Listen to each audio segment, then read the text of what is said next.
Oh my goodness. We're here. We made it. Yep. You're back from the wilds of Canada. Yep.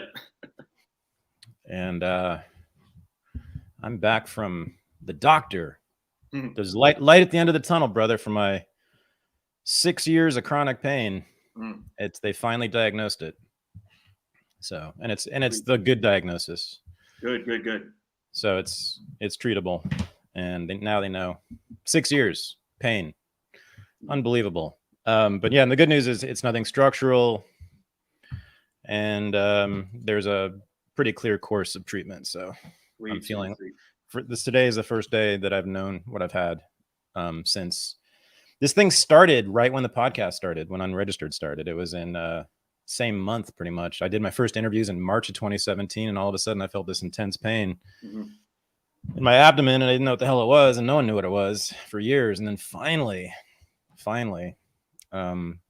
we got it. So anyway, if anyone has pain in their pelvic region that they do not understand, it might be pudendal neuralgia, and you can email us. And I'm now the world's leading expert on this thing. So yeah, no, and I think it's not common, but I think it's becoming more and more common.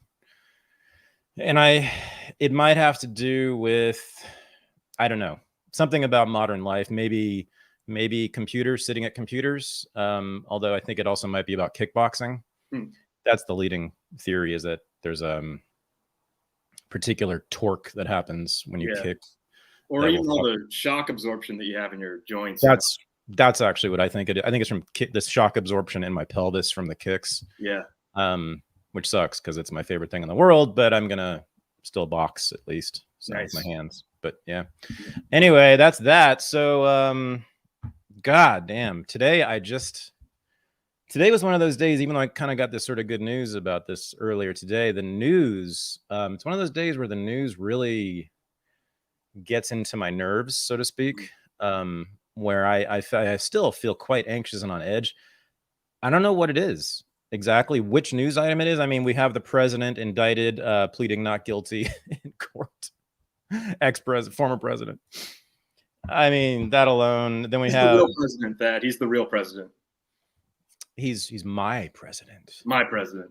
No, which he's not my president, but I always vibed with people who said that about him because I understood what they meant. Like, it's just he's always represented a symbol of rebellion at the most sort of primal level to people, which of course I dig, and I think not without reason. And today's a great example, right? I mean, he is. I mean, they don't do this to people who aren't rebels, do they? No.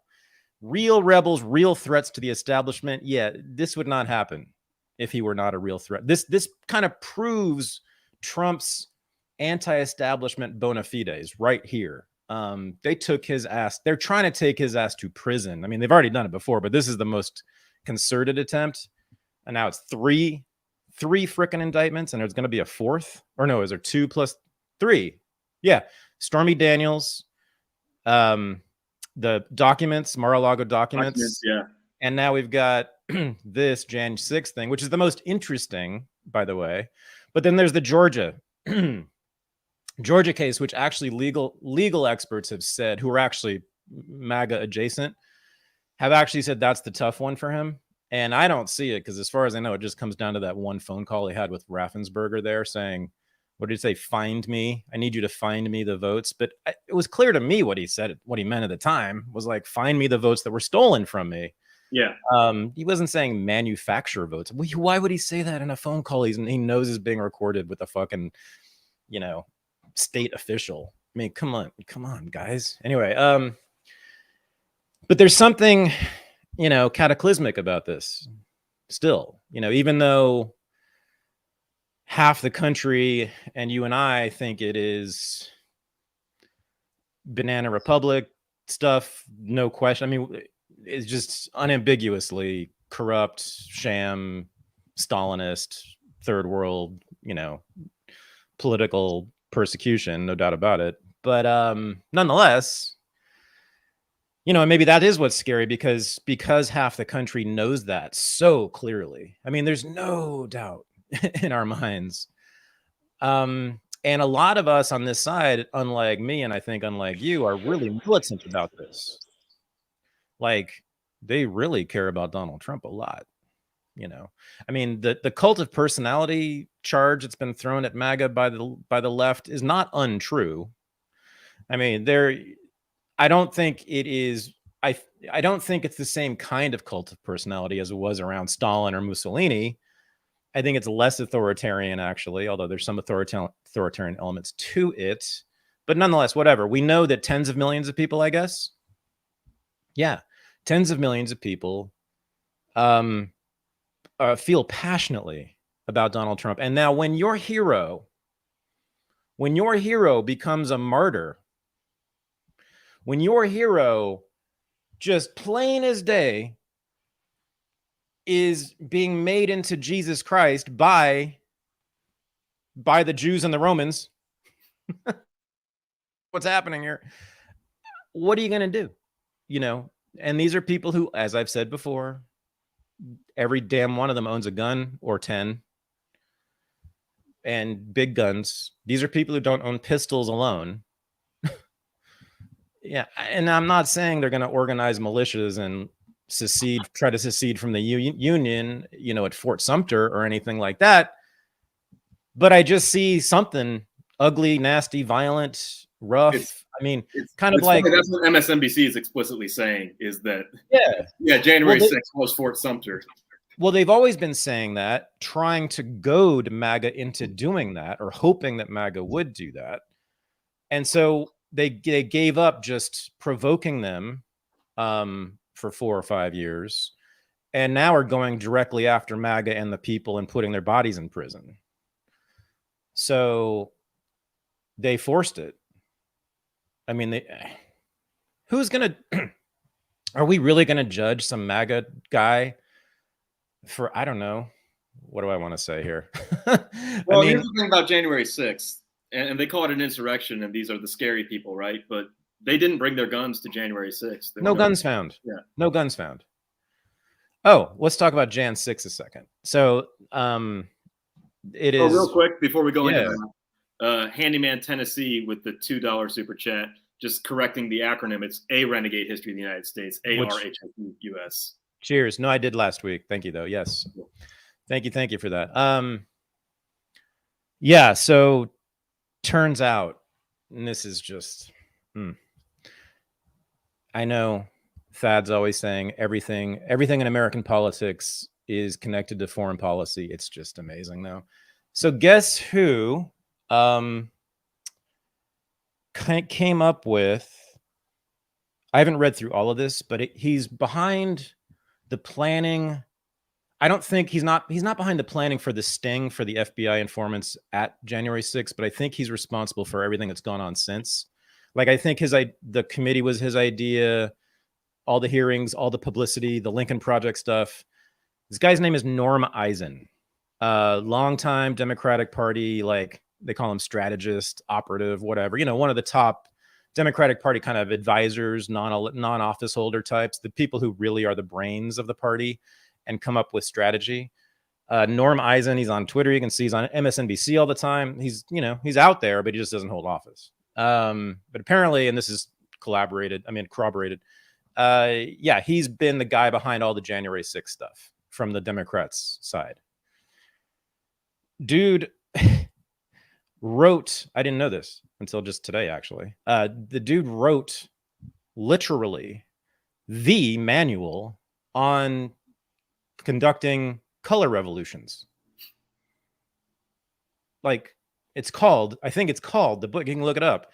I think it's called Color Revolutions, a Manual, or a manual for, or something like that. It's like, whoa. Yeah, he's worked with Gene Sharp, who came up with the idea of the color revolutions. A lot of people know this amazing story.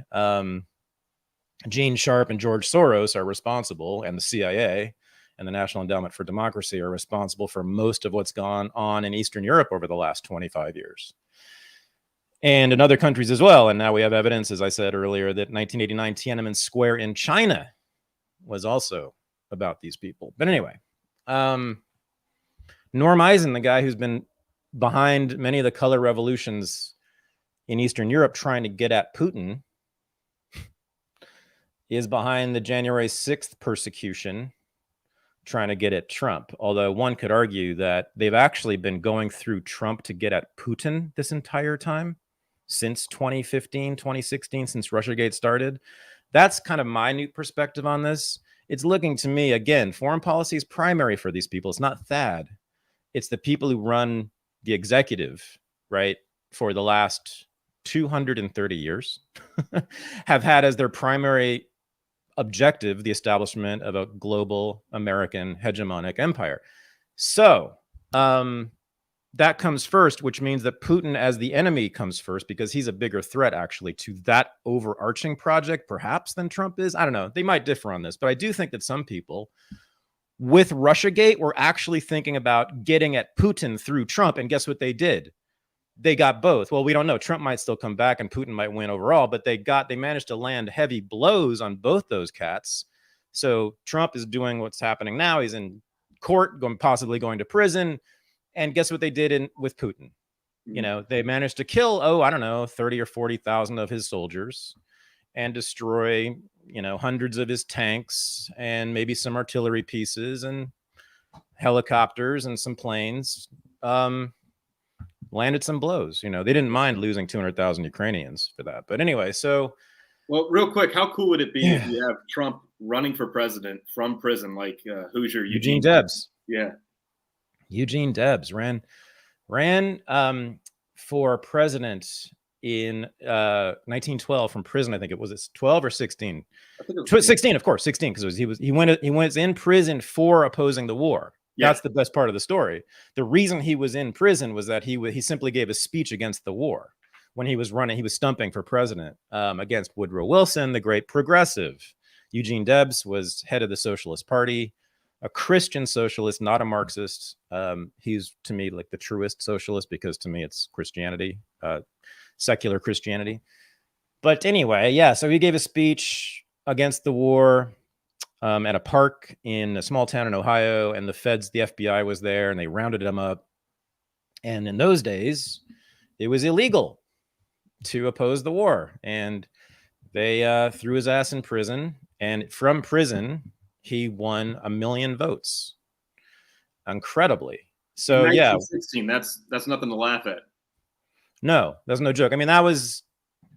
The only debate about that, well, there's three. Okay, there's three moments in American history that were clearly the most authoritarian, totalitarian, fascistic, whatever you want to say. The least free, the most authoritarian. That's the Civil War, World War I, World War II. World War I, people have thought of Wilson as being kind of the originator of the crackdown, the wartime crackdown mode, but as Lincoln. And only a handful of people know that. Suspended habeas corpus, yada, yada, goes on. In a lot of ways, Lincoln was worse than Wilson and Roosevelt because he shut down newspapers, whereas Wilson and Roosevelt just co-opted the newspapers and instructed them what to say, which is a much slicker move, which is what became the norm after the war with the CIA and Operation Mockingbird. And we see it still today every foreign policy word out of the New York Times and CNN is dictated to them by CIA. Anyway, so yeah, let's go, Trump, from the prison cell, live from the cell block. That should be the name of it. Yeah. Well, dang, I wanted to formally this week give my endorsement for Joe Biden in 2024.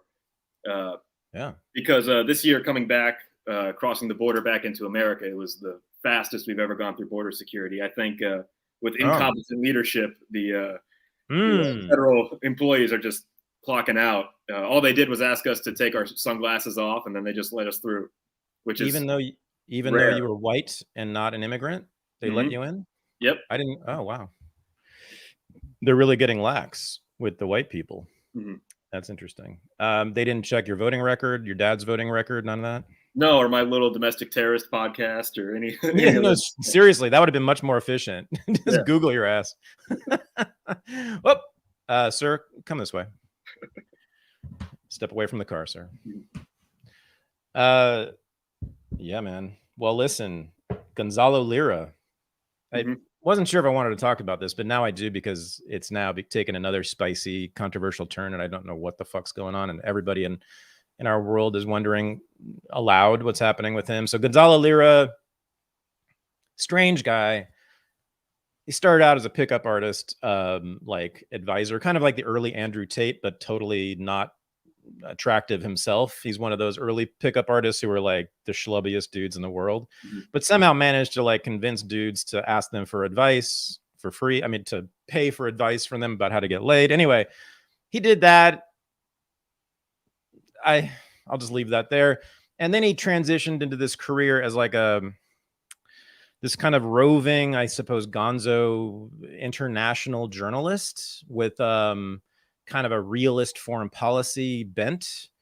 And so he ended up in kind of this Duran world, Scott Ritter world, Doug McGregor world that I've been a part of and very invested in for the last year and a half. And Gonzalo was just, he never did any of his own research or anything, but he was he was a good communicator, and he had channels that were quite big, like a couple 100,000 people were regular listeners to him. And he was a regular guest on all those major podcasts like the Duran.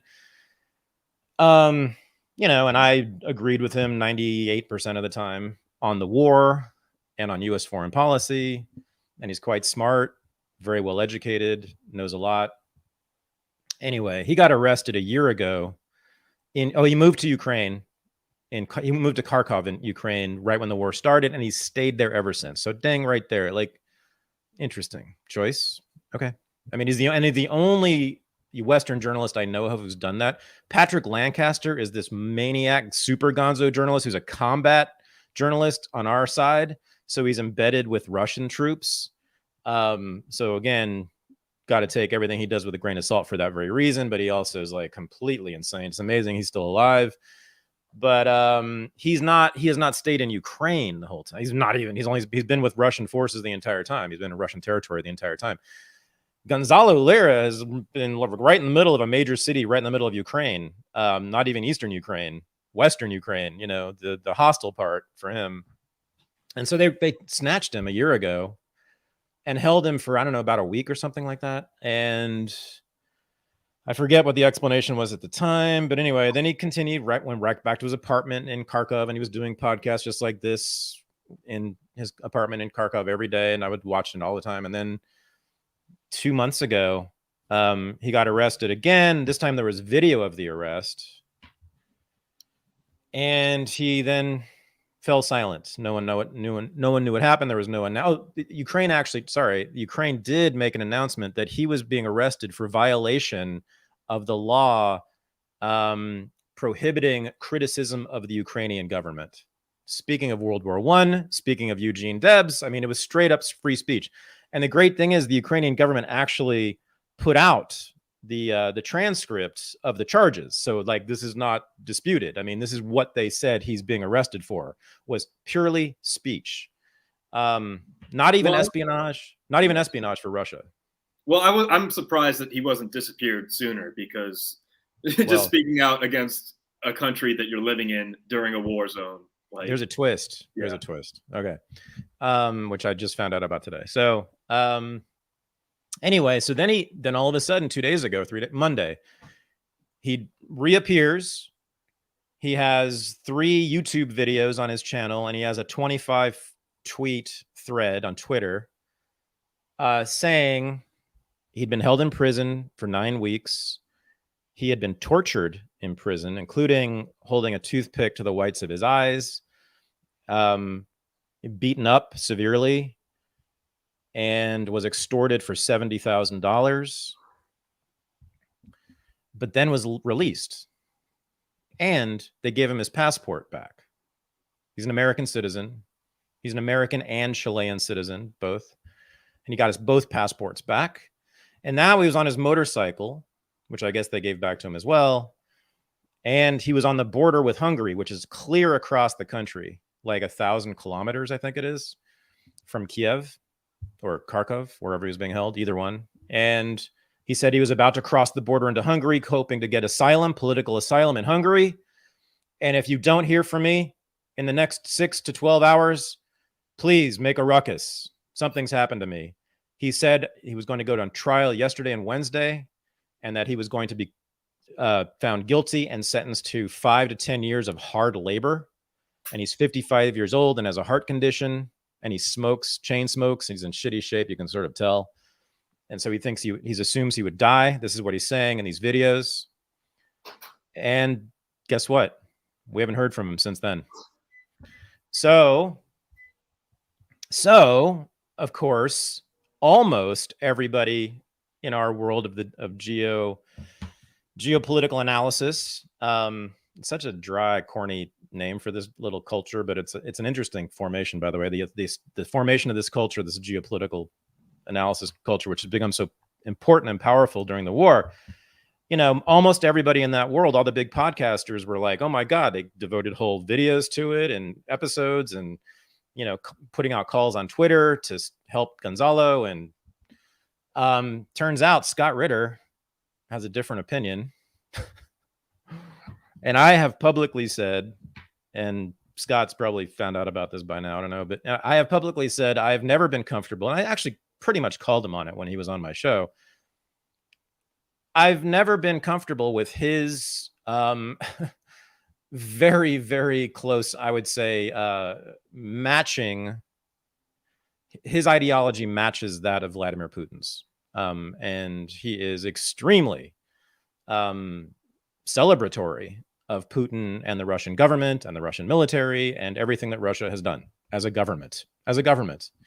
And he just gave a speaking tour of Russia last month, I think, that was sponsored by either TASS or Sputnik, the state-sponsored media in Russia. I mean, it's just, Scott got set up and went to prison years ago, and of course lost to means of making a living and has been struggling ever since. And so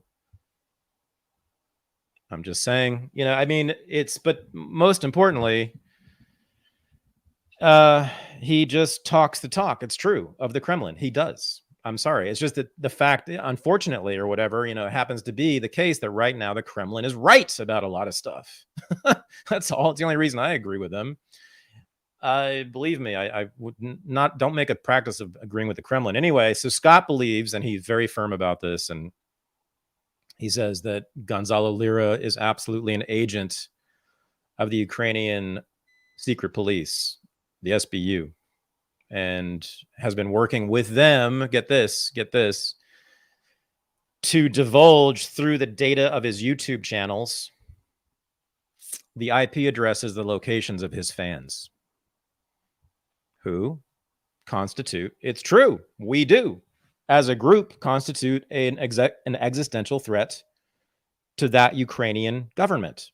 That theory would explain why he's been allowed to be in Ukraine for so long.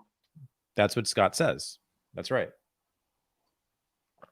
Well, so, I mean, this little thing, who knows? I mean, I didn't know whether to even spend any time on this, but it is a fascinating thing on its own, kind of a James Bondian element here, or something like, or Bourne Ultimatum or something like that. But anyway, but I think it also does in understanding this case, in learning about this case, you do learn about the Ukraine war and about the politics around the Ukraine war. So it's actually quite illuminating.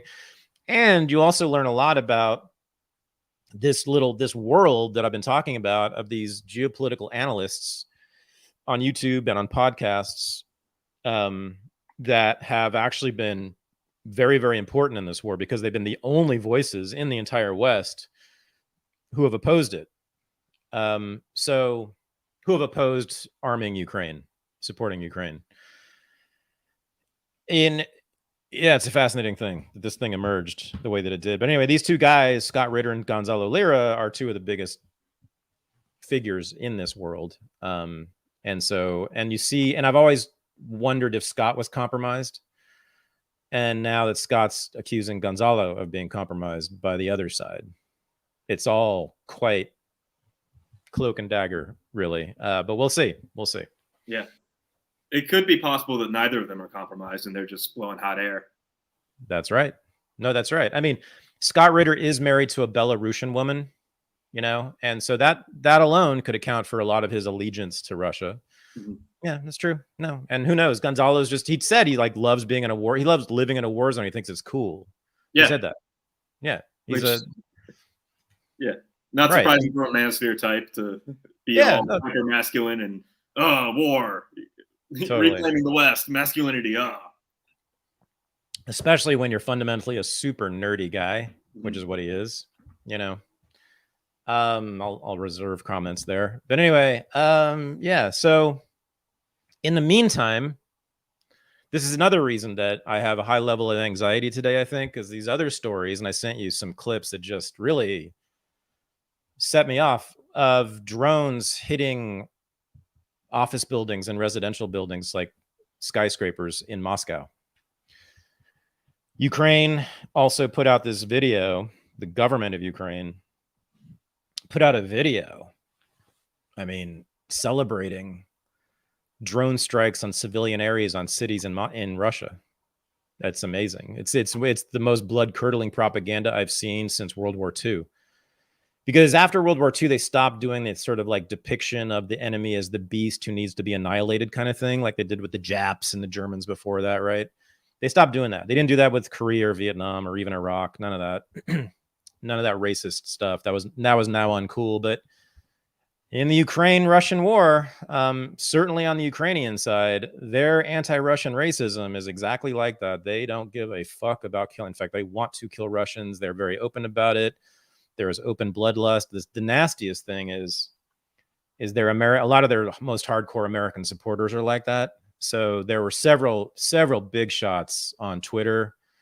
I'm talking about former government officials. I think even Michael McFaul, who used to be ambassador to Russia, celebrating the drone strikes on Moscow, on civilian areas. Not to keep bringing up the Civil War, but I think the American left is defined by bloodlust. The left in general is defined by bloodlust. I just saw a Ukrainian flag Twitter account today just celebrating John Brown and all that. Man, that insight into the left is something that took me like a decade at least to dawn on me gradually. After I left the left, it took me a long time to really see that. But the more I think about it, it's just so clear now. There's no doubt about it. I remember being a part of it when I was in the left, which was much of my life, until I was like late 30s. I was very much a socialist on the left. I remember having lots of violent fantasies and about expressing violent fantasies and about how violent language, violent fantasies, violent rhetoric was cool on the left. And it still is. It's cool to openly fantasize about killing rich people and Republicans. If you're on the left, it's super cool to fantasize about killing rich people. They do that all the time.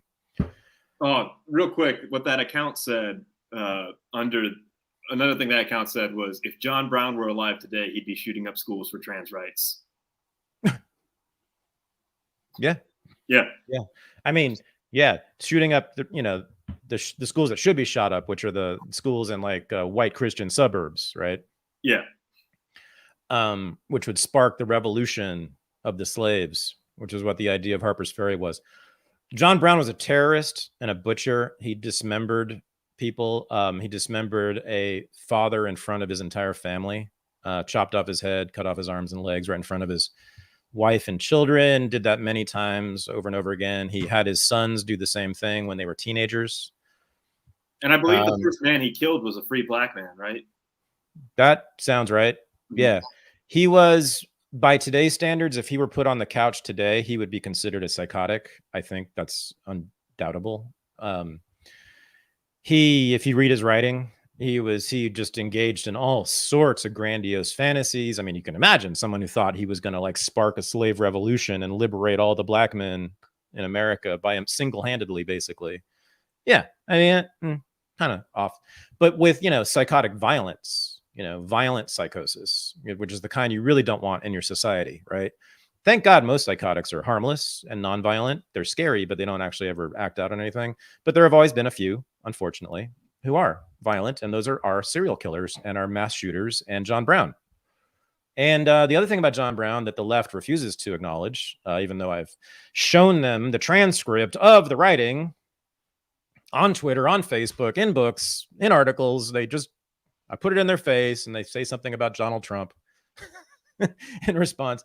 He was a racist. And he wrote a screed against Black people and their laziness and their tendency to like to drink and party and carouse instead of working hard. And they didn't care about their own freedom as much as he did. They're too dumb to want their own freedom. Too dumb to want their own freedom. And this essay that he wrote, so-called essay, is called Sambo's Lament. Yeah, he wrote it in the Black dialect of the time, imitating the Sambo character, who was this stock character, stereotypical character, who was especially stupid and slow. Yeah, no, John Brown was quite the hero for the left there. Yeah, oh, they still have him on their T-shirts. Yeah, you'll still see him in murals in a lot of cities, and yeah. Oh yeah. Yeah, no. I mean, people can go on Twitter. I've had a few little debates with lefties about John Brown on Twitter. A few fairly prominent people too. And yeah, they're not giving in. Although I think I did sort of dent their confidence in him. I think they just didn't know about this stuff until recently.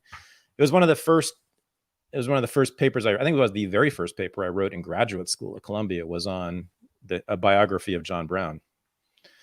And I was just so struck by how crazy he was and how vicious he was. But even then, it didn't fully dawn on me until later when I thought, oh, this guy is more than anybody else right there. And the left agrees with me. More than anybody else, John Brown is the symbol of the American left. Yeah. The symbol. And when I say the left, I don't mean liberals. I don't mean the Democratic Party. I mean everyone to the left of the Democrats. And he is equally loved by the Marxist left and the woke left. He unifies the left. And he is a man who was nothing but about violence and fantasy, about evil. He imagined evil, fantasized about evil, and then attempted to smite it down single-handedly. Does that sound like any leftist you know of? Yeah. Fuck him. Yeah. So there's your history lesson. Yeah, I can go on forever. Their idols are Sherman and Che Guevara. And Sherman, Che Guevara. Just down the line. If you kill a lot of people with Che Guevara is a fun one. Che Guevara is a fun one because see, if you talk about John Brown and Sherman, you're like death, murder, killing. And they're like, yeah, so right, exactly. But if you say he was anti-gay with Che, they're like, oh, well, okay, all right, fine, but he was a revolutionary, man. It was the time. It was the 1950s. Everybody was homophobic then. Like, okay, yeah. No, wait. How about erecting prisons specifically for gays and rounding them up and locking them up? What's that amazing book and movie that everyone should go read and watch immediately? God, it's the best movie. Javier Bardem plays the lead. It's about it. There's a gay writer who lived in Cuba at the time of the revolution, and he gets locked up in that prison. And he wrote a book about it, a memoir about it, and then there's a great movie about it. But it's all about this, and that's all you need to see and read. Is it Against All Hope? I think that's one of them. No. Oh, that's also about the camps. Is it When Night Falls? Maybe. That might be it. Anyway, everyone could find it very quickly. Javier Bardem, Cuba, gay. You'll see. But Che was the thing about Che is not just that he was like homophobic and did other stuff. No, he was the one responsible for implementing the anti-gay law. The other great thing about Che Guevara, good Lord, who's on, how many rock stars have worn him on their chest? Fucking, what are they called? Rage Against the Machine. Those radicals, those revolutionaries. They practically made him, he's practically their symbol. Yeah. Well, Che Guevara, guess what he thought about rock and roll, dumbasses? He was opposed to it. To what extent did he just say rock sucks? No, he had a law passed that banned it. And jazz, too. Jazz, American jazz music and rock and roll were banned in Cuba because of Che Guevara. Yeah. Well, again, it's Marxist in its ideology, in that like homosexuality and rock and roll are all bourgeois indulgences that only exist under the excesses of capitalism. So the socialist project is to get rid of all that fun stuff. That's what Lenin said. That's what Yep. Trotsky said. They said this about all the bourgeois fun, including homosexuality, they said, which was a bourgeois fetish, I think. Mm-hmm. Yeah. Lenin, Trotsky, Stalin, Mao, all of them anti-gay as hell, anti-fun. You know, because fun, it turns out, is best had under capitalism. This has just been obvious. And so that's a real problem for them. In fact, that's been the problem for them. Because when people see that the fun is over here, they're going to go over there every single time. Every single time. They're not going to choose your dusty shit. They're not going to choose your communism. Thank you. They're going to go where the record stores are. On the west side of the wall in Berlin. That's where they went right after they broke down the wall. There were all these record stores that were right across the street from the wall right there. They were flooded that day with people buying records, buying rock and roll records. Thank you very much, Vladimir and Leon. Yep. Putin, on the other hand, understood 22 years ago when he took power. He understood. Yeah, man, you can't stop the people from getting the fun stuff, getting the good stuff. So he just was interested in making mad money, and he developed that economy in all kinds of ways and kicked the West out, kicked the carpetbagging West out, Western rapacious capitalists who came in there and carpetbagged the shit out of Russia and just stole trillions of dollars and trillions of rubles in wealth. He kicked them out, stopped that from happening, and they had an incredible resurgence in the 2000s. They went from being a third world country in the 90s. People don't realize this. People were basically starving in Russia in the 90s. It was reduced to third world status that badly. By the 2000s, it is skyrocketing. By 2010s, everybody should go look at some videos of like Moscow and Leningrad, St. Petersburg today. It's I'm sorry, a lot of those cities look more modern than American cities do. The shopping malls in Moscow and St. Petersburg, where just ordinary people shop, are like spectacular. Similar to East Asian cities, right? You'll see that a lot in East Asian cities. Whenever I see video from like, Shanghai or Seoul, I'm like, and Tokyo, I'm like, I want to live there. Like, what, those people have everything, and Moscow and the Russian cities are looking increasingly like that. We're losing. But yeah, the communists tried to stop that from happening for 70 years. They stopped the Russian people from having the good life. And now the Russians are not going to give it back. But yeah, so Putin wasn't about that. And he understood also you actually develop national power when you develop national wealth. And you develop national wealth when there's lots of fun goods to purchase. So there we are. Yeah. But it's scary. What's happening is Ukraine is clearly losing the war. They know this. It's being basically announced in the press these days. And they have also all but announced, especially with this new video, this propaganda video Ukraine just put out celebrating the drone war on the cities in Russia. I mean, it's clear that now they're just resorting to terrorism, and that's all it is. They're explicitly resorting to terrorism. They are explicitly targeting civilians and symbolic areas to instill fear and terror into the population of Russia, right? Because they don't have an actual war to fight. They are just a terrorist. Right. Now, you could say, I suppose, and I know this is what is said. Let's say that the Ukrainian side has been right about the war all along, about why it was fought, why it happened, and how it was fought. That Russia was totally unprovoked. Putin is Hitler. Putin is genocide against Ukrainians, totally unprovoked. Brutality against civilians. Okay. So, and now they're losing because the West refuses to support them anymore. Okay, if that's true, that's fine, I suppose. But then I don't want to be a part of that. That's all, as an American. So, I mean, if you guys want to go do that over there, I have no moral judgment on either side. I don't. It's not my business. But I certainly don't want to be participating in this with my money, with my name, effectively. All Americans, unfortunately, they make us citizens. We're not asked whether we want to be citizens of the United States. They just make us citizens.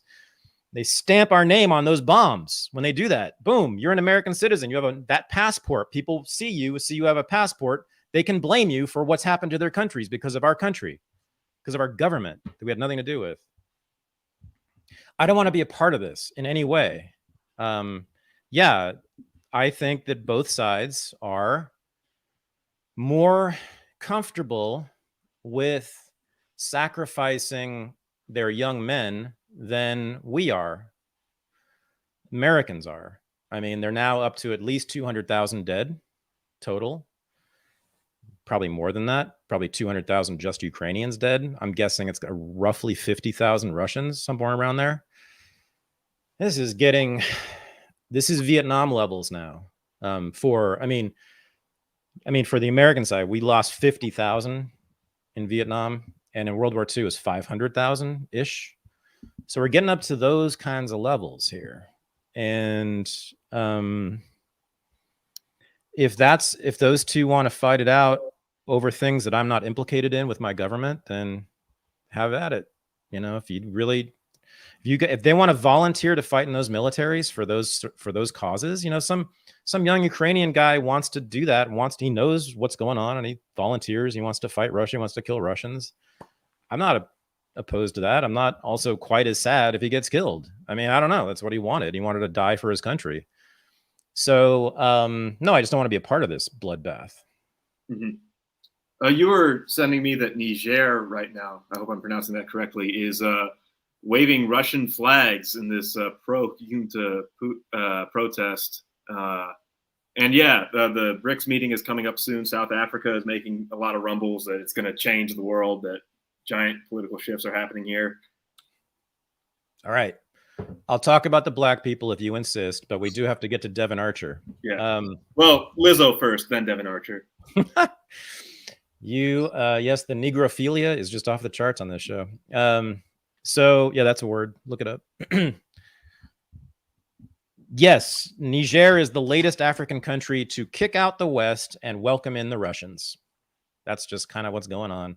So Russia just had this, even more importantly, in a way, I guess, Russia just had this summit in St. Petersburg, which I think was called the Russia-Africa Summit. And they invited every single African country, Russia did. And guess what? Every single Russian country came. I mean, every government in Africa came to Russia. Every damn one of them. On top of that, South Africa's government is hosting the BRICS summit in next week. I think it's next week. Yeah. And right. And so Africa is a player. That's number one. Africa is a player maybe for the first time in its history. I mean, since the great civilizations, the ancient civilizations in Africa since then. Certainly in the modern era, Africa has been used and abused and exploited and kicked around and has had zero power globally. Zero. Can't think of an instance in which any African country had any significant power outside of the continent. Not true anymore. Not true anymore. And so Niger just had a coup, kicked out its pro-Western government.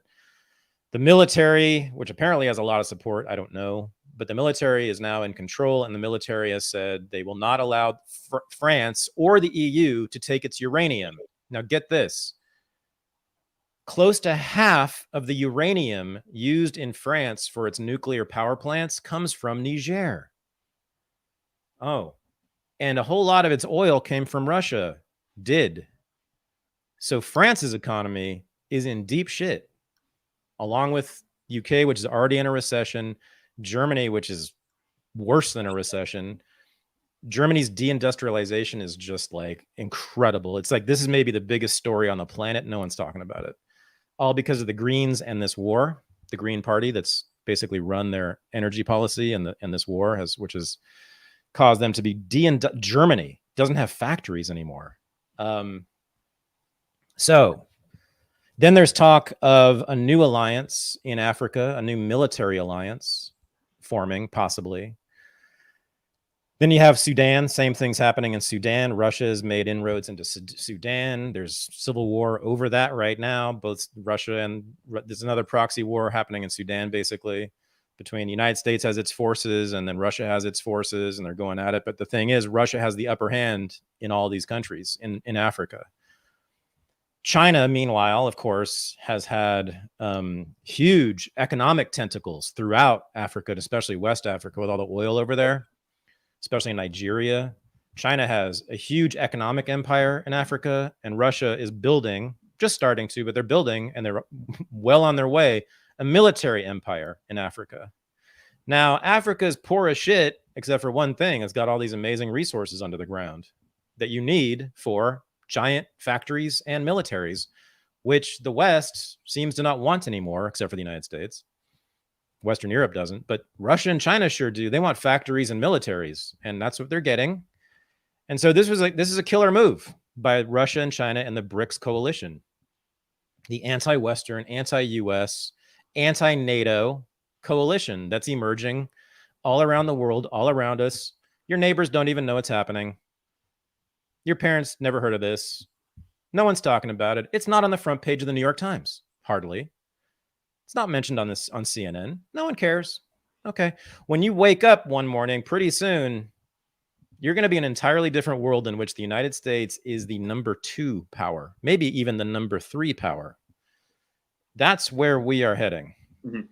It's amazing. Also, this big story, amazing. Mexico's president called,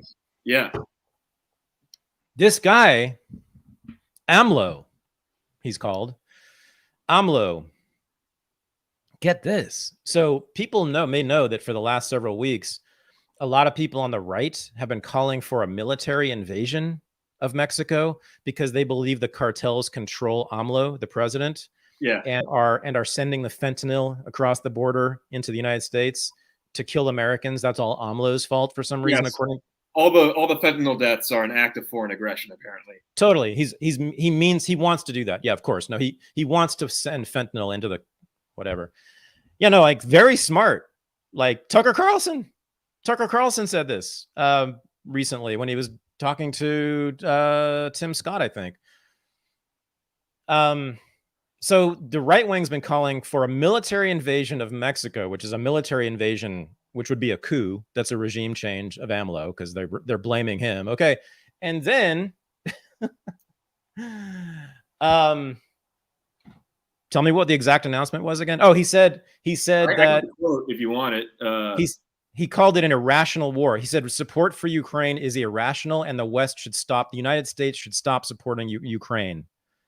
Yeah. Oh my God. We don't want the Russia-Ukraine war to continue. It's very irrational. The only thing that benefits from it is the war industry.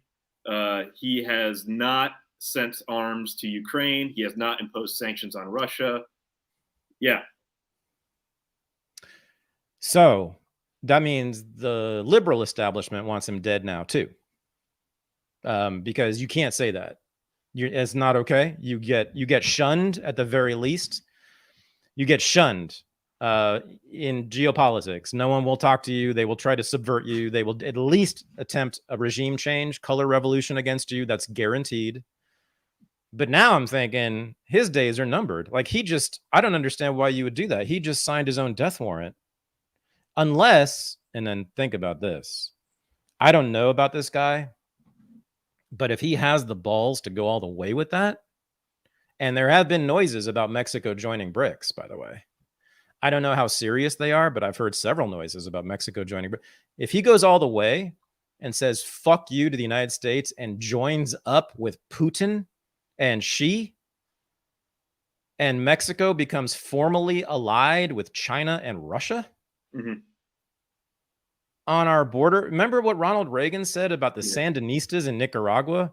They're however many miles from Harlingen, Texas. That's why we got to take them out. Like, do you think the little dinky ass Sandinistas were a threat? You think that's a problem? How about Russian and Chinese military bases in Tijuana? I've had a clip stored up for months now that we never got to about Russian ships being docked in Cuba right now and sending aid and whatever that's about. Well, yeah. That would be a smart thing to do. The thing is, Russia's military isn't big enough, especially when it's fighting a big ass war in Ukraine, and they're also fighting in Africa, the Wagner Group. The thing about Russian military, it seems to me that almost all their combat is done by the Wagner Group. Like, they don't seem to have a whole lot of martial spirit in that country. I think that's the real problem with the Russian side on this. That's why they had a draft, conscription, all that shit, and again, Wagner took most of the casualties. Like, by far. So I don't think they can do a whole lot over in this hemisphere. Yeah, a ground war with Russian troops is very, very unpopular. Yeah. in Russia. Yeah. Well, I mean, they're just too stretched. I mean, they couldn't commit anything serious in the Western Hemisphere at all. Mhm. I don't think ever really. I don't think they want to. China, on the other hand, not to invade us. Neither one wants to invade us. That's insane. No, but just have, economic connections in Latin America, perhaps, defended, protected by a vast array of military bases in the Western Hemisphere. Forget the Monroe Doctrine, baby. I mean, China's already all over Brazil. We know this. I think they own like 40% of the Brazilian economy or something like that. Something crazy. Some huge chunk of the Brazilian economy is owned by Chinese companies. Lula is openly friendly towards Xi and China and the CCP. China's all up in Latin America getting there. So, man, yeah, if I'm sure Russia can rekindle its good old relationship with Cuba. I can see that. Why not? Mm-hmm. I don't know what good it would do them, but it would scare the Americans. That's for sure. Yeah. It's a new world dawning. Yep. Look out. Get ready. Would Mexico joining BRICS essentially be the end of NAFTA? It would be the end of I was going to say be the end of everything, and I kind of mean it. Like that's the most momentous. I mean, we've been joking for a long time on our side about like one of the great analogies I guess we use to explain the Ukraine war to people who don't get it is like, what if China established military bases in Mexico? What would you do then? Right? And it'd be like, oh, we'd go to fucking nuclear war with them. We'd fucking destroy them. Well, it's true. Like Americans would not tolerate that for 1/2 second. Imagine Lindsey Graham. I mean, he'd have a heart attack from this, but I mean, he wouldn't be the only one. That's the thing. It would be a nation full of Lindsey Grahams if China had military bases in Mexico. Think about what the Trump people would do. They already basically are accusing China and Mexico of colluding to kill Americans with fentanyl, which is a fever dream, a MAGA fever dream. But, we now are in a situation where it's possible that the interests could so align that China could at least try to have a military base in Mexico. And if those plans are ever revealed, that alone, if they ever have an intention of having a military base in Mexico, which I could see happening, that right there would be casus belli, cause for war against China. And just imagine MAGA and the entire establishment really would just be gung-ho, and we would be dead, or a lot of people would be dead real fast. So that, I mean, it's just, we're on the brink. And this is again, why I'm so anxious today. I think there's just stuff going on. And then you have the stuff with Trump simultaneously that just really makes me unsettled. There's something about that because, it's been remarkable how constrained MAGA has been through the last 6 years of relentless persecution, just 24/7 persecution. And now that it's reached the level of actually putting people in prison, and now it's putting their figurehead in prison. I'm amazed we haven't seen, I don't want to name any specific things to give anybody ideas, but I'm amazed we haven't seen anything really approaching what I would call mass violence, political violence. Really, there hasn't really been political violence except on the left. But even then, it's always been sort of like it's been waged through proxies like these Antifa knuckleheads and whatever. Even then, I don't think that was like coordinated. But Antifa certainly did the work for the left, but I don't think it was planned out. It might have been, but I don't think so. Anyway, but I haven't seen any real political violence from the right. I can't think of anything significant at all. I'm so shocked that there's been nothing. I guess, I've been like researching these militia groups forever, and I guess they just don't exist anymore. Like, I guess they just died in the 90s. Well, I mean, I don't know. So you're a militia guy in northern Michigan, like Brandon Caserta. Like, we know one. But they're all survivalists. They're not actual terrorists. They're just survivalists, really. Yes, exactly. They're survivalists. No, they're not revolutionaries. Yeah. That's the difference. They're not They're not interested in taking over the government. Yeah. They're not even interested necessarily in taking down the government. They just want to be left alone by the government. That's certainly Brandon. And I think most of that ilk, kind of the upper Midwest, and upper mountain states, like that area where a lot of them are, and like Oklahoma, Texas, also there's a lot of militia types there. Yeah, no, they want to be left alone. These are don't tread on me types. They're not revolutionaries. All the drills they run are for like, civil unrest, the police collapse, institutions collapse, martial law is declared. What do we do? It's not right. Yeah, it's not let's storm the Capitol. It's not that. Right. And now then also think about like if you were a revolutionary, and you don't have a mass base of support, which you wouldn't have in our culture, even MAGA, they're not like revolutionaries, they don't want to, like, contrary to, what MSNBC is telling you, they're not actually insurrectionists. They don't want to like take over the government in a violent overthrow. I mean, there's a handful who do, but by and large, they just want to win elections, just like regular Republicans do. I mean, so if you're a violent revolutionary, right, you want a coup and you don't have a mass base of support, and you're looking at the United States government, law enforcement, the military, Secret Service, what you got to go through for that to happen. And you're going to do it on your own because no one's going to rise up around you because you're going to be John Brown, dude. Mm-hmm. See, the original martyr and symbol of the left, the hero of the left, that's what happened. He tried to have a revolution and the slaves did not rise up because they looked at him and said, that fucking cracker, get the fuck away from me, crazy. What's hilarious? All these leftists will argue that the Confederacy were a bunch of treasonous traitors and all that, when their hero John Brown was the only one actually prosecuted and executed for treason. Oh, yeah. So he goes down to Harper's Ferry with, I forgot, a dozen dudes. And the slaves just like look at him. And then the feds come, have a shootout, and then hang his ass. And so, that's okay. Remember, the slaves did not rise up for your guy, John Brown, American left. They did not rise up. They did not give a fuck about him. So, tells me something about your little project, the American left, especially having to do with the Negroes you so want to save. Anyway, but yes, if you're a right winger and you want a revolution similar to John Brown's, but from the right, that's going to happen to you too, because the slaves aren't going to rise up for you either. Yeah. Well, that everybody on the right pretty much at this moment is hip to any in real life IRL meeting is basically the feds. It's entrapment. It's not going to work out well for you. It's going to be Charleston and January 6th. It's going to embolden your enemies. Don't meet in person.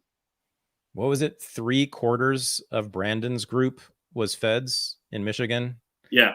The Gretchen Whitmer kidnapping plotters. I think 3/4 of them. And the rest were homeless dudes living out in the basement of some. And Brandon, dumbass, shouldn't have been there in the first place. Poor Brandon. He was not like that, but he was, had a regular job, good life, good guy. He was just liked guns and was a anarchist and hated the government.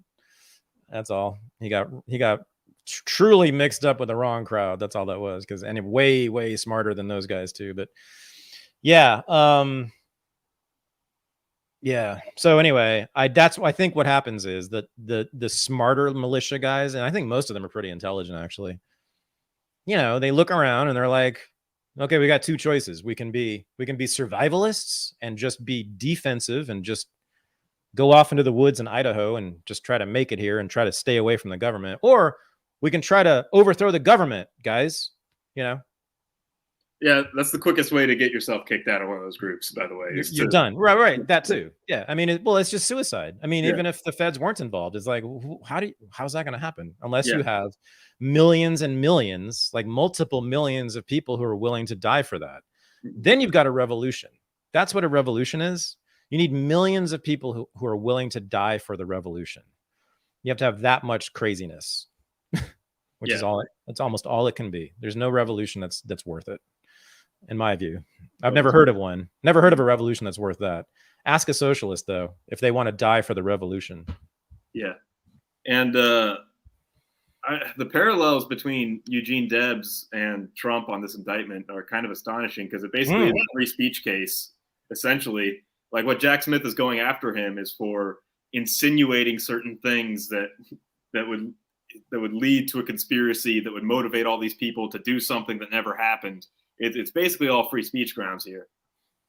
They're making up this thing about fake electors. Like the thing was, I was watching the War Room every day when all this was happening, before, during, and after J6.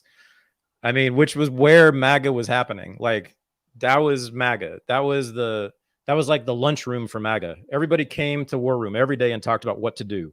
And Steve Bannon just gave out orders. I'm not kidding you. If you watch that show, it's amazing. Steve Bannon just like, okay, we're going to do the committeeman strategy here. Go to this website. They'll tell you what to do to become a committeeman. To do the whatever it is, petitioning the thing for the electors, go to here, go to this way. Like, and he would interview the guy who's like running this project, and it was an organizing committee. The War Room is the most amazing thing I've seen in American media. All standard legal civil engagement things. Super like normie, boring, like Daughters of the American Revolution kind of stuff. Yeah, and or like League of Women Voters stuff. It was about civics. It was about democracy. They were being Democrats, which is why it was boring to me, and I'm not interested. But like, that's all they were doing, and they were doing it hard. And I don't recall. I mean, I'm pretty sure what they're being accused of, they were talking about openly. Like, or like what's in the indictment, I think, is just like, that was on the War Room. There's nothing illegal about it. And then there's this thing about how the case really hinges on intent, and how, you know, they have some list of Trump's advisors who were telling him it was illegal. I don't know if I've seen that, but at least that it was a bad idea. And that's kind of like, it's hinging on that. Like, so he knowingly, willingly violated the law. Yet John Eastman, we've known always, I forget his exact title, but we've all known, and he's like a major constitutional scholar, by the way. He was in the White House, one of Trump's advisors, totally said and laid it out, like, we've always known this. No, it's totally legal for these reasons. Here's the Constitution. Go for it. Like, what? There's no case. It's just amazing. And the thing is, I don't know. I was on this podcast, this comedy. Go ahead. I was going to say, Mike Pence had one insight about this that might lead to Trump being arrested. Mike Pence had some very tepid tweets about this, but when he was asked in person, he said, I don't know if following the advice of your crackpot lawyers is against the law, but we'll find out. In that, between November and January, Donald Trump did have the worst lawyers ever. And I'm not surprised if something violated the law in this and that they could nail him on something. Well, not this Eastman guy. And I mean, I remember like all this conversation at the time. They were, Peter Navarro's on that show every day. Boris Epstein is on that show every day, or was on that show every day. These are guys named in the indictment. These are like the major players in all this, right? They were like openly debating, hashing out the strategy right there, like on the War Room. You could just click on it and watch it in real time. It was incredible. And like, I haven't read the law itself, but like they were talking about it. And I just don't think they would have been talking about the law very specifically, very concretely, if they were knowingly violating it or violating it at all. I just can't imagine that. Yeah. There's no way. There's just no way. And yeah, the indictment is so sloppy and so not consequential at all. There's nothing really of consequence in there. Like, and then I love this also. They've been working on it for 3 years, apparently. Jack Smith, 3 years on this indictment. Well, yeah, since J6. Mm-hmm. And now have given them 90 days to prepare for court date. 90 days. Like, and they haven't done any discovery. Defense has seen no documents at all. Like zero, nothing. Like they get through. But it's like, why are we rushing this now? Why now? Why the year before the election? Why would you rush it now? Why would you want to make sure it happens as soon as possible when Trump is like crushing everybody in the polls? I can't figure that one out. Yeah. It's banana republic. And if you see it otherwise, I don't know what to do. It's a flat earth question. You know, what do you do with people who believe in the flat earth? Well, I mean, the flat earth thing is, even less consequential. Like, well, yeah, but who was it? I think Kurt Metzger at Icarus Fest made a joke about that, and that it's like the most consequential and least consequential thing to believe in ever. But like flat Earth. Yeah, flat Earth. Yeah. Yes. Yeah, you did. What does it matter that somebody thinks the Earth is a different shape? Like, how many of us are actually going to go into space, and how many of us are pilots that actually need to know that information? You know? Yeah. Yeah. So I'm just getting at sort of what's happened in the last 6 years with TDS, Trump derangement syndrome, you know, about how to deal with those people. Because, you know, I watch a lot of people who think that Trump is a bad person and think that he did something illegal and that there has to be something in there, and they'll never actually look into the case itself, and they'll never actually, yeah. No, I know. I watch them, you know, it's not like I ignore them. I mean, today I was watching extensive, like I watched Meet the Press, I watched Chuck Todd and all these people talk about this in depth and had their legal experts on. I watched the and they went through it line by line and point by point. And I'm just like staring at them, listening to this, and I'm just like blinking. Like, I don't know what to do. Like, I'm looking at a different species. I don't know how to talk to these people. Like, what do you know, it's an amazing, we can't, I mean, ever since, what's her face, Mackin said alternative facts, right? And Trump started talking about false news, fake news. Ever since then, I guess 2016, 2017, like, it's true. Like, there's an epistemological binary, and you're in one realm of reality or you're in another. I mean, my set of facts as I experience them is just different than like my parents' set of facts. They see Trump as a Hitler murderer who should die and whatever, and who's guilty of everything. And like, I don't know. But like Chuck Todd, like people who, that's the thing. Like, my mom doesn't know shit, but like people who do this for a living, who study this stuff, or experts, like professors, you know, professors of political science, who like, they look at this thing, they look at this indictment and say Trump should go to prison. Like, I don't know what to do about that. That's just incredible to me. What, you know, like and they learned nothing from Mueller. They've learned nothing from Russiagate. They just move immediately on to the next thing. But like, I've lived around these people. I was born to these people. I know these people. And I'm just like, how can you do that? I can understand other issues. Like, I can understand climate change, for instance, right? I can understand that. I can understand even getting hysterical about it. I was freaked out about climate change when I first heard about it. There is so much information and it's hard to get a read on it and stuff. But like, if you're an expert on this, on legal, political analysis, on constitutional matters, and you study the news and you're on top of the news and you read the indictment and you say Donald Trump deserves to go to prison, what is that? Is that like the Sanford experiment thing where you want to hurt the prisoner? Is that the sadistic impulse in people? Is that you want to find an enemy to lash out at? That's your reason for existence? Is this just a perpetual adolescent rebellion where you want to hurt your dad by rebelling, lashing out against authority figures? Is that what I need to know? Because I can't talk to them, and I have to be able to. And these are the professors and the lawyers and the political leaders and the policymakers and the journalists and the intellectuals who say these things. I mean, David Remnick of the New Yorker was interviewing Bobby Kennedy the other day and just was like speaking on behalf of the CIA the entire time. Like, there's no difference between what the CIA wanted him to say and what he said. Like, none. And that's, you know, the elite of the elite of the elite of the cream of journalists right there. The editor of the New Yorker, that guy, David Remnick, like every liberal in the country, like looks to him like the Pope. So, but what is it? Like, how do they see these words on a page and read them opposite of how I and about 100 million other people read it? Yeah. I see it as like just a Soviet orientation towards power. That's all it is for me. Is they've been trained all their lives to know who the good guys are, who the bad guys are, where power is actually oriented, and they want to be in with the CIA. Those are the correct people. Those are the powerful people. Yeah, you're probably right, I guess. And so I was a part of that. That was me until my late 30s, you know, where I knew who the bad guys were and I knew who the good guys were.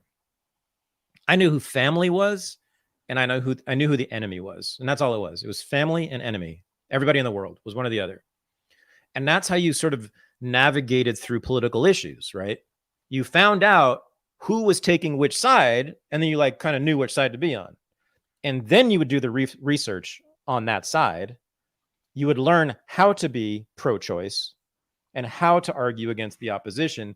And that's the moment then you would learn what the opposition's arguments were, maybe. Tangentially, yeah. But that's the direction. You find out who's the good guy, what position the good guy's taking. You go to that position, you learn that position, and then you direct your fire at the bad guy. Then you sort of have to learn their position when you do that a little bit. That's the last part of that process, is learning the opposition's argument. But it's all about more. It's all a morality play. It's all about good and evil. It's about good people doing good. Joe Biden is fundamentally, he's fucked up, and man, that crime bill sucked, man. And yeah, I don't like what he's doing in Ukraine, whatever, but like, and he might be like feeling up girls, but like, he's basically a good guy. You know, like they really, like, that's it. He's family. He's one of them. Yeah. So he can commit crimes, but they're going to forgive him and vote for him. I forget who it was. I didn't have it saved, but this youth group that was like standing up at some White House event and saying, you know, making a big buzz. I forget what it was about, probably climate change or something. But there's all these youth groups like the TikTokers who pretend to criticize Biden. They always are angry at Biden that he's not pursuing his agenda hard enough. That's the criticism that they make. Yeah. Yeah, you're not sniffing hair enough, Joe. Yeah. No, I know it. Yeah. So and you feel like you're genuine opposition, right? You feel like that you're better than him, and that you're, you know, that you're somebody who's actually providing opposition, and that you're a free-thinking individual, but you're really pushing him. Yeah. So I have some breaking news concerning Joe Biden's presidential hopes. Mm-hmm. They're bad. They're dim. I think we now have pretty much proof that he's going to get replaced by Gavin Newsom. What is the proof? Gavin Newsom and Ron DeSantis just did some backroom dealing and came to an agreement to have a debate just between the two of them. They're not inviting the top guys to this debate. Mm-hmm. Oh, that's a slick move. Yeah. Now, DeSantis is going nowhere no matter what he does, I don't think, unless they put Trump in jail, right? I mean, then he can go. Well, I guess that's what he's banking on now. But anyway, but Newsom replacing Joe Biden, are you kidding? Like, that's an obvious move, because he's Joe Biden, you know, minus 30 years, and, you know, has all his brain cells. And Gavin is my bête noire. He's you know, I don't want to hurt the guy, but he drives me insane, especially during COVID. But he's a hell of a politician. He's really slick, and the chicks will like him, which is half the game. You get women to like the guy, you're in. That's why our team's doing so well. Right. Totally. Yeah. But I just don't see, they want Biden out so bad. And I'm talking about the DNC. They want him out. I'm sure of it. You just see all sorts of signals from Democratic establishment people. They want him out badly. And Gavin, you know, he was kind of born to be president. He's sort of like Obama in that way. He's always been groomed to be president one day, and he's got it. He's got the game. He's definitely got game for that. Now they're going to have to deal with Kamala. If she thinks she deserves to be president, I wonder if she's that delusional. I don't know, but I mean, she and Gavin know each other quite well, of course, and so it's going to become it's going to be not just a California, an all Bay Area fight. And these are people exactly my age, by the way. We were all born in the same year in the Bay Area, all three of us. That's why I love them so much. Yeah, but I think they're gonna axe Biden some way or another, and Gavin's gonna step in, and then it's gonna be, and then it's a question. Then the Republican primary comes down to whether Trump goes to prison. Okay. On the axing Biden tip, does Devon Archer play a role in this? What does Devon Archer? Well, so I went through the transcript today. The first thing I looked for was any mention of metabiota, because I'm still looking. Sam Husseini and I are both looking for, and as far as I know, we're the only people doing this, looking to find out more information about this connection between metabiota, which was behind the Ebola virus and was also connected to the COVID virus, and Hunter Biden. We know that Hunter Biden was in dealings, had a formal a dealing with metabiota in Ukraine on the weapons labs, on the bioweapons labs in Ukraine. Metabiota was working on weapons labs in Ukraine, and Hunter was hired to do something about that. We know that. We have an email. We have 2 emails about that. So we know that's for sure. It's not disputed. Unfortunately, no one's looking into this except for Sam and me. And the goddamn fucking oversight committee doesn't seem to care about it either, at least not now. They could have asked him about that, at least a question about metabiota. And then the rest of it, as far as I could see, the highlights that were pulled out by the Republicans were just basically confirming that he was selling influence, number 1, selling the Biden brand, number 2, that Joe was absolutely in at least 20 calls with with Hunter's business associates. So it's just, again, it's the same thing. It's just everything we suspected. It's just everything except the smoking gun, everything except the record of the wire transfer to Joe himself of money from somebody. We don't have that, but we have lots and lots of money going to Biden family accounts. We have about $50 million from Burisma, from Chinese government, Chinese companies, and others, and Romania too, going to Biden family accounts. We just don't have Joe's name on any of them. That's all we don't have. But we know for sure that all the money that was made simply because of Joe Biden existing as vice president. That's it. Well, but no, it couldn't possibly have been him gaining from this. I really want to play this clip. It's because you're a historian, and I love recent history. I love that the United States population has a 5-second fish attention span. And if you remember this clip where Biden was at the CFR meeting in 2018 and he bragged about fire. Yeah. Amazing. He admits it. He brags about it. I remember going over convincing our team, or others too, convincing us that we should be providing for loan guarantees. And I went over, I guess, the 12th, 13th time to Kyiv, and I was supposed to announce that there was another $1 billion loan guarantee. And I had gotten a commitment from Poroshenko and from Yatsenyuk that they would take action against the state prosecutor, and they didn't. So they said they were walking out to press conference. I said, no, we're not going to give you the $1 billion. They said, you have no authority. You're not the president. The president said. I said, call him. I said, I'm telling you, you're not getting the $1 billion. I said, you're not getting the $1 billion. I'm going to be leaving here. And I think it was, 6 hours? I said, I'm leaving in 6 hours. If the prosecutor's not fired, you're not getting the money. Well, son of a bitch. Got fired. And they put in place someone who was solid at the time. Well, gotta love him. Yeah, I love that dumb Mick.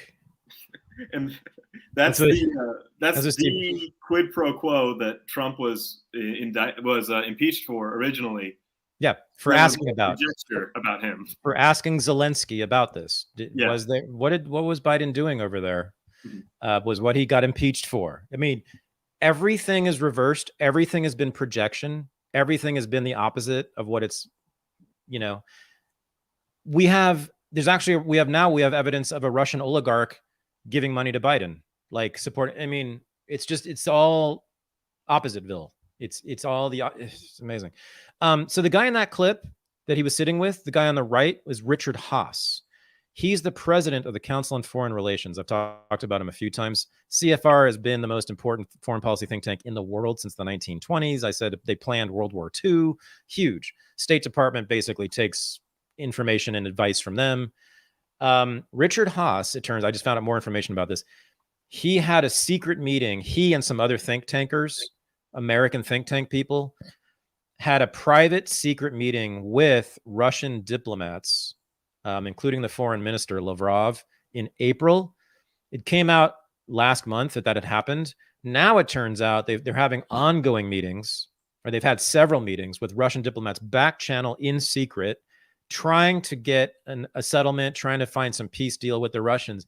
And word is that the Russians are telling them to suck a dick, because the Russians now know that they have the upper hand in the war, that they know that the West has run out of ammunition, literally. That's why they're sending these cluster munition nightmares to Ukraine instead of regular ammunition. And they know they're winning. And they know that the West has no leverage anymore. They lost Bakhmut. They have no ammunition. The offensive is going nowhere. It's been going on for 6 weeks now. It's gone absolutely nowhere. The war is over effectively on the ground. And so Russia's like, no, we're not interested in talking to you until your guys surrender. Now, these are major foreign policy think tank people who have major sway with the president and the State Department, but there are still Victoria Nuland and Tony Blinken and Jake Sullivan, are especially the first two, especially Nuland, of course, are hardcore and will not stop until Vladimir Putin is dead or in prison. No kidding. So they're not going to stop. But there is a major movement both now. Now we know it's the Pentagon. There are people in the Pentagon, Sullivan himself, and the CFR and Haas himself now want to settle with Russia. So there's now a fundamental big-time split and civil war in the establishment about this war. That's the story that's going on right now. That's what will determine who dies, how many more people die, how long this war goes on, how the ending is settled, who lives in what territory. All the things are being decided by those people in Washington, D.C. right now. And are they contemplating disposing of Zelensky? And all the attendant issues, like where Zelensky will live, whether he will live, which mansion on which resort will he live in. He has mansions all over the world, apparently. The Panama Papers allegedly revealed this. I haven't read them yet, but apparently you can see that Zelensky's like a multi-millionaire, and he has all kinds of incredible real estate in multiple countries. And this is all since he became president, and since the United States funneled billions of dollars into that country since 2014. Not since last year. Since 2014, the United States has been shoving money at Ukraine. And that was his comedy career. That was what's that? That wasn't from his comedy career. It wasn't from no, his action career. No, nor was it from his. He has a drag show career too. He often performed in drag, or there's a video of him in drag. Mm-hmm. And this was when it started in 2014, when Ukraine was ranked, I love this, by multiple NGOs as the most corrupt country in Europe. Number one, most corrupt. Famous for its organized crime, famous for its political corruption, bribery, graft, all of that. They thought it was a good idea to send billions and billions of dollars to that country, that government. And lo and behold, we've got a lot of rich Ukrainians around the world. Next time you meet a really stinking rich Ukrainian, ask him where he got that money from. Ask him if it started as dollars, because it probably did. Mm-hmm. All right, man. What's next? What's last? You want to play the woke CIA ad? Yeah, they love them black men, women. I mean, black single moms. Yeah, I think the frizzy hair mulatta that was on the cover, that was on the website, got some dreads and got her own ad to encourage you to join the CIA. I love the fact that targeting requires investigating and being a detective of some sort. The best targeting officers are really curious people. With my job, there's always something more than what you see on the surface. Honestly, that's a little like me. You might not expect it, but I'm a single mom. It's made me so proud to take my son abroad and change his outlook on life. And the agency truly helped me do that.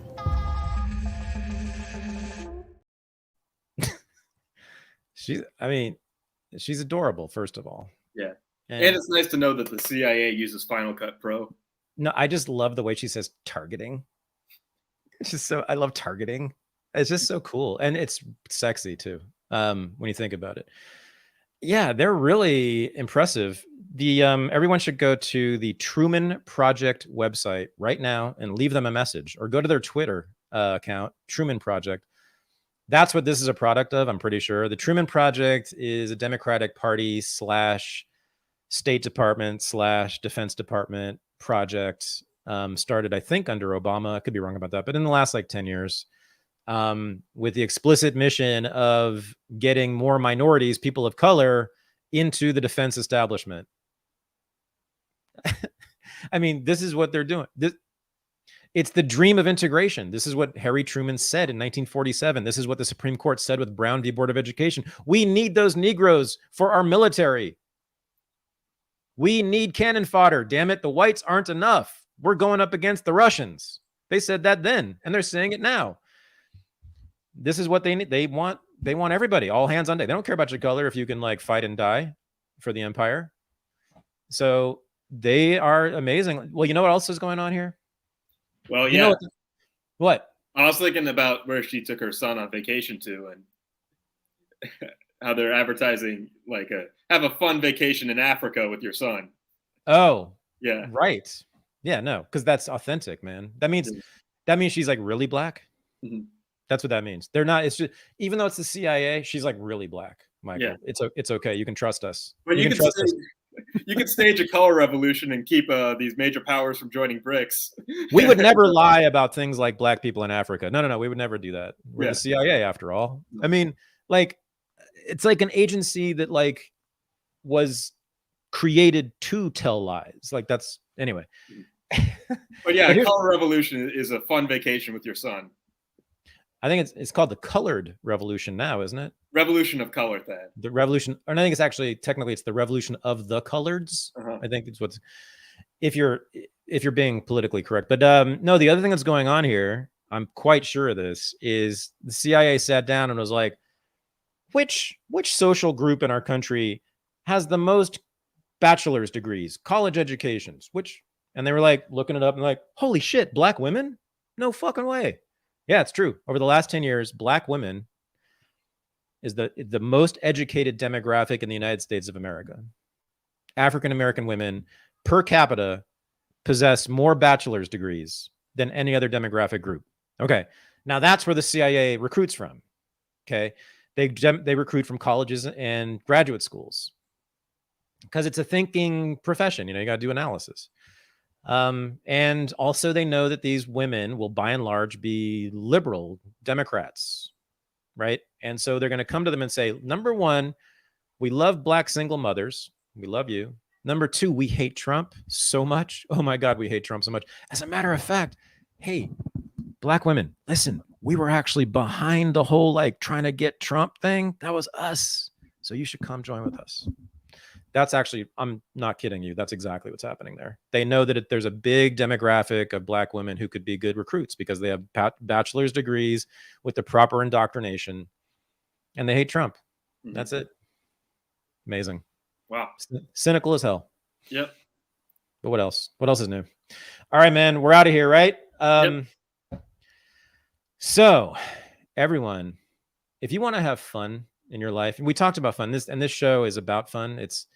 We talk about politics, I know, foreign policy, war, all that shit, you know, Putin, all these things that are so not fun, but patreon.com/unregistered is where all the fun is. If you go there right now and become a member at even the lowest level, which is so cheap, anybody could afford it, even your dog, you can come talk to me and Michael and other patrons for a long time after Unreported at Unregistered Live, which is our weekly show right after Unreported every week, every Thursday night.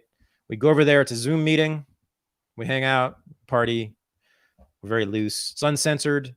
You can be completely anonymous. You don't have to show your face. You don't have to show your name. We don't have to know you're there. No one has to know you're there. You can just come and watch. All good. All right. That's it. Patreon.com/unregistered only if you're interested in having a decent life.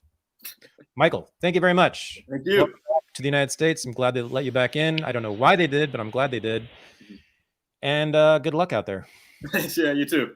Okay. Peace. Peace.